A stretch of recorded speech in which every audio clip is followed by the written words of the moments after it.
जय हिंद बच्चों, कैसे हैं आप सब। आशा करते हैं बिल्कुल स्वस्थ होंगे।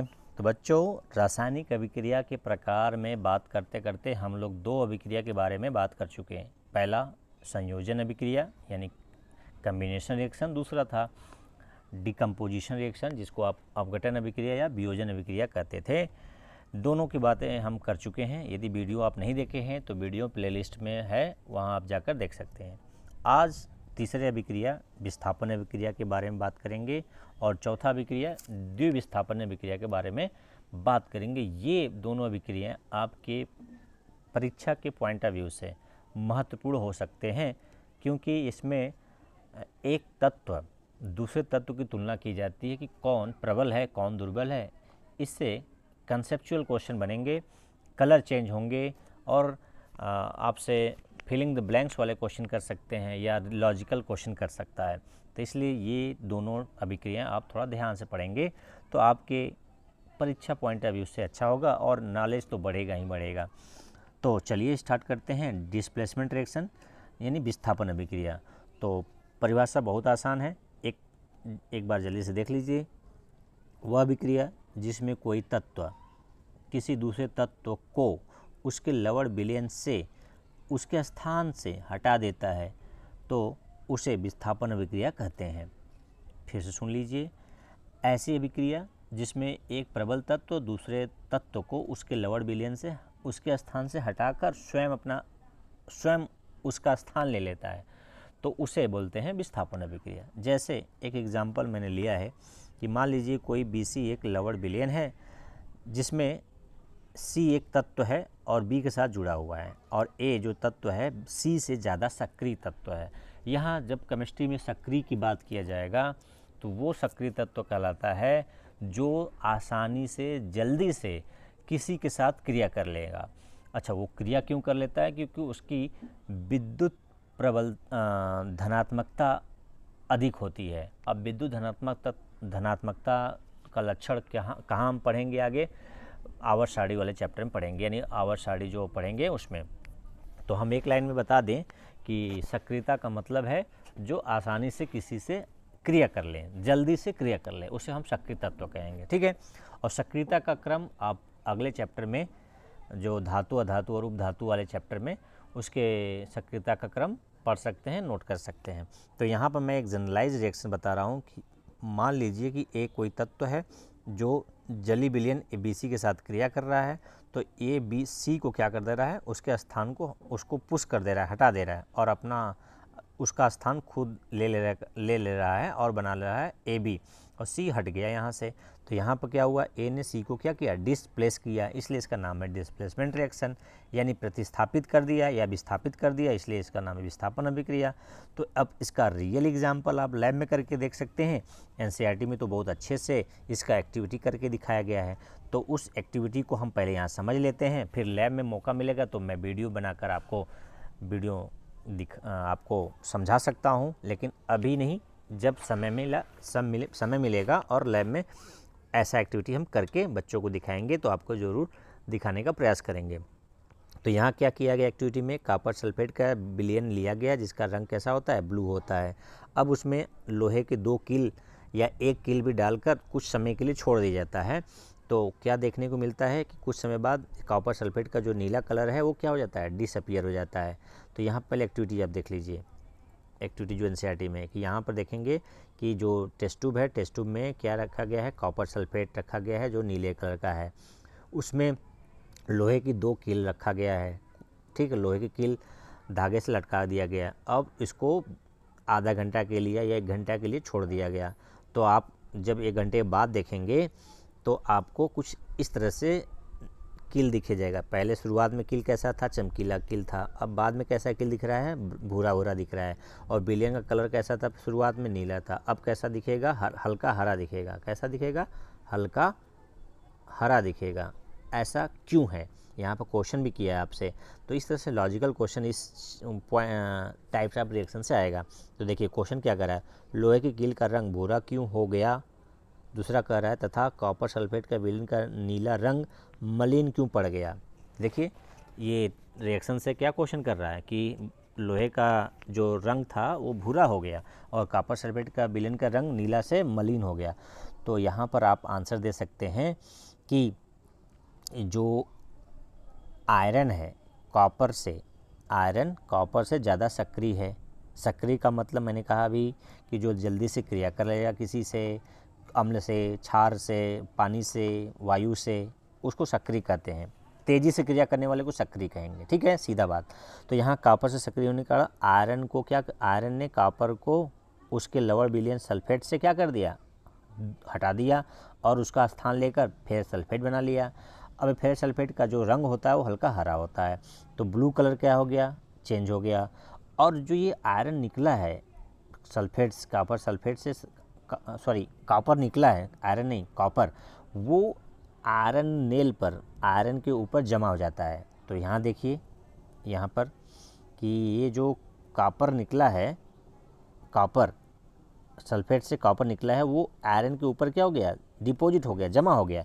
इसलिए जो आयरन जो कील था वो कैसा हो गया, भूरा हो गया। तो कॉपर जमा होने के बाद उसका रंग कैसा हो गया, भूरा हो गया। तो आप इसका आंसर क्या लिखेंगे कि भूरा रंग क्यों हो जाता है, क्योंकि कॉपर जो निकला है सल्फेट से वो कील के ऊपर जमा हो गया, इसलिए उसका रंग भूरा हो गया। और कॉपर सल्फेट का नीला रंग इसलिए हरा हो गया या मलिन हो गया क्योंकि वो फेरस सल्फेट बन गया, ठीक है ना। तो ये कह सकते हैं ना कि यहाँ पर डिस्प्लेसमेंट रिएक्शन यानी विस्थापन अभिक्रिया हुआ कि आयरन ने कॉपर को उसके स्थान से हटा दिया और खुद उसका स्थान ले लिया। इसी तरह से दूसरा एग्जांपल देखेंगे तो जिंक को कॉपर सल्फेट के साथ रिएक्शन कराया गया, यानी उस जिंक धातु को कॉपर सल्फेट विलयन के साथ रिएक्शन कराया गया जैसे आयरन को किया गया। तो जिंक सल्फेट का सफ़ेद विलयन मिल जाएगा, ठीक है, और क्या बन जाएगा, कॉपर निकल जाएगा, सल्फेट से कॉपर अलग हो गया। तो जिंक ने क्या किया, कॉपर को उसके स्थान से हटा दिया, इसलिए विस्थापन अभिक्रिया हुआ, ठीक है। तो जो प्रबल रहेगा वही केवल हटा पाएगा। और यहाँ पर देखिए फिर से लेड को कॉपर क्लोराइड के साथ अभिक्रिया यदि कराया जाए जली विलयन के साथ तो लेड क्लोराइड बन जाएगा और कॉपर बन जाएगा। तो यहाँ पर ध्यान दीजिए, लेड क्लोराइड जो होगा या जिंक सल्फेट होगा ये सफ़ेद कलर के विलयन में होंगे और कॉपर अलग हो जाएंगे, ठीक है। तो यहाँ पर देखने को ये मिल रहा है कि एक तत्व दूसरे तत्व को हटा दे रहा है उसके लोअर विलयन से। तो क्या आप ये रिएक्शन को भी विस्थापन अभिक्रिया का उदाहरण ले सकते हैं? क्या ऐसा संभव है? ऐसा नहीं संभव है तो क्यों नहीं है, मुझे कमेंट करके बॉक्स में बताएं, कमेंट बॉक्स में बताएं। कि मान लीजिए हमने आयरन लिया है, ठीक है, Fe लिया है। अब यहाँ पर कॉपर सल्फेट की जगह हमने क्या ले लिया, जिंक सल्फेट ले लिया। क्या ले लिया, जिंक सल्फेट का जली विलयन ले लिया। तो क्या ये FeSO4 और जिंक ऐसे लिख सकते हैं क्या? यानी हमने आपसे ये प्रश्न पूछना है कि क्या आयरन जिंक को जिंक सल्फेट से विस्थापित कर पाएगा कि नहीं, करेगा तो फिर सल्फेट बनेगा और जिंक अलग होगा कि नहीं। यदि ऐसा सही है या गलत, सही है तो क्यों, गलत है तो क्यों, आप मुझे कमेंट करके कमेंट बॉक्स में बताएं। चलिए अगला क्वेश्चन देखते हैं। अगला टॉपिक है आपका, ये तो हो गया विस्थापन, डबल डिस्प्लेसमेंट यानी द्विविस्थापन की बात कर लेते हैं। अभी विस्थापन में क्या हुआ, एक तत्व दूसरे तत्व को उसके स्थान से हटाया। अब द्विविस्थापन इसका मतलब दो तत्व हटाएंगे क्या एक दूसरे को, कुछ ऐसा ही है। कुछ ऐसा इसलिए कह सकते हैं कि यहाँ पर आयनों का आपस में क्या होता है, एक्सचेंज होता है, अदला बदली होता है। तो परिभाषा देख लीजिए, ऐसी अभिक्रिया जिसमें अभिकारकों के बीच आयनों का आदान प्रदान होता है उसे द्विविस्थापन अभिक्रिया कहते हैं। यहाँ आयन में कौन से आयन कहलाएंगे भाई, जो परमाणु इलेक्ट्रॉन लेकर या देकर जो इस अवयव प्राप्त बनता है उसे आयन कहते हैं। फिर से सुन लीजिए, आयन की परिभाषा क्या है, परमाणु इलेक्ट्रॉन देकर अथवा लेकर जो अवयव बनाते हैं उसे आयन कहते हैं। आयन दो प्रकार के होते हैं, एक होता है धन आयन, दूसरा होता है ऋण आयन। धन आयन को कैटायन और ऋण आयन को एनायन भी कहते हैं। तो हम एक जनरलाइज रिएक्शन की बात करें कि मान लेते हैं कि आप के जो NCERT बुक है बहुत गागर में सागर में, बार बार बोलता हूँ NCERT को ध्यानपूर्वक पढ़िए, आपका बोर्ड क्या, आप किसी भी कंपटीशन में सफल हो जाएंगे। तो यहाँ पे एग्जांपल है, सोडियम सल्फेट का जलीय विलयन लिया गया है, उसमें बेरियम क्लोराइड का जलीय विलयन मिला दिया गया, तो क्या मिलता है, बेरियम सल्फेट का सफ़ेद अवक्षेप प्राप्त होता है, साथ ही साथ सोडियम क्लोराइड का जलीय विलयन प्राप्त होता है। तो यहाँ पर आपको देखने को क्या मिलेगा, वाइट पीपीटी यानी अवक्षेप। अवक्षेप क्या होता है, परिभाषा में आप लिखना चाहें अवक्षेप क्या होते हैं, तो ये अघुलनशील ठोस पदार्थ जो अभिक्रिया के दौरान प्राप्त होते हैं उसे अवक्षेप कहते हैं, और अवक्षेप बनने को अवक्षेपण अभिक्रिया कहते हैं। तो यहाँ पर ध्यान देना क्या है कि सोडियम सल्फेट में 2 आयन है, सोडियम आयन है और सल्फेट आयन है। सोडियम आयन पर 1 पॉजिटिव चार्ज होता है और सल्फेट आयन पर 2 नेगेटिव चार्ज हैं, ठीक है। ये धनायन ऋणायन, यहाँ बेरियम क्लोराइड में भी बेरियम पर 2 नेगेटिव चार्ज, क्लोराइड पर 1 नेगेटिव चार्ज, तो यहाँ भी धनायन और ऋणायन, यहाँ पर भी धनायन और ऋणायन। तो यहाँ पर आपस में क्या करते हैं, आदान प्रदान। कैसे करेंगे, तो यहाँ देखिए ये सोडियम किसके साथ चला जाएगा, क्लोरीन के साथ, क्लोराइड के साथ, और बेरियम किसके साथ चला जाएगा, बेरियम जाएगा सल्फेट के साथ, और क्लोरीन जाएगा सोडियम के साथ। तो क्या देख रहे हैं आप, बेरियम सल्फेट का अघुलन सफ़ेद अवक्षेप प्राप्त होगा और NaCl का जलीय विलयन प्राप्त होगा। तो यहाँ पर क्या हुआ, आयनों का आदान प्रदान हुआ। तो ऐसे अभिक्रिया को क्या नाम देते हैं, द्विविस्थापन, जिसमें 2 आयनों का आदान प्रदान होता है। इसी तरह से आपके दूसरा एग्जाम्पल लें, लेड नाइट्रेट और पोटेशियम आयोडाइड के बीच भी आयनों का आदान प्रदान होकर एक बहुत ही इंटरेस्टिंग कलर का, पीले कलर का अवक्षेप प्राप्त होता है। यदि आप इसको लैब में देखेंगे या करके देखेंगे तो बहुत अच्छा इंटरेस्टिंग है। हाँ, बस शिक्षक की सहायता और अनुमति से ही करिएगा ये टेस्ट या एक्सपेरिमेंट। तो यहाँ पर देखेंगे कि जो लेड नाइट्रेट है ये कलरलेस यानी कोई रंगहीन विलयन है, इसका जलीय विलयन, और पोटेशियम आयोडाइड का भी रंगहीन विलयन है। जब पोटेशियम आयोडाइड को लेड नाइट्रेट में मिलाएंगे तो लेड आयोडाइड का बहुत ही सुंदर पीला अवक्षेप प्राप्त होता है और पोटेशियम नाइट्रेट भी प्राप्त होता है। यहाँ पर क्या हो रहा है, लेड किसके साथ गया, आयोडीन के साथ, और नाइट्रेट किसके साथ गया, पोटेशियम के साथ, तो पोटेशियम नाइट्रेट बना और लेड आयोडाइड बना। क्या ये संतुलित अभिक्रिया है, मुझे आप कमेंट बॉक्स में लिखेंगे। क्या ये संतुलित समीकरण है, यदि नहीं है तो संतुलित करने के लिए पोटेशियम नाइट्रेट को कितने से गुणा करेंगे, ये आप मुझे कमेंट बॉक्स में लिखेंगे, ठीक है। इसी तरह से तीसरा एग्जाम्पल मैंने लिया है, NaCl और AgNO3 के बीच, जो Na किसके साथ गया, नाइट्रेट के साथ, और Cl किसके साथ गया, Ag के साथ। तो AgCl का सफ़ेद अवक्षेप प्राप्त हुआ और NaCl का जलीय विलयन प्राप्त हुआ।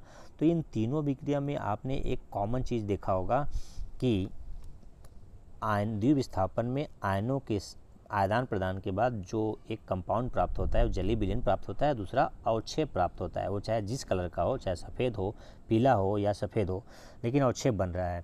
तो क्या द्विविस्थापन में हमेशा अवक्षेप बनता है, ऐसा नियम है क्या? यदि ऐसा है तो किसी ऐसा कोई एग्जाम्पल बताइए जिसमें अवक्षेप प्राप्त न होता हो लेकिन द्विविस्थापन का उदाहरण हो।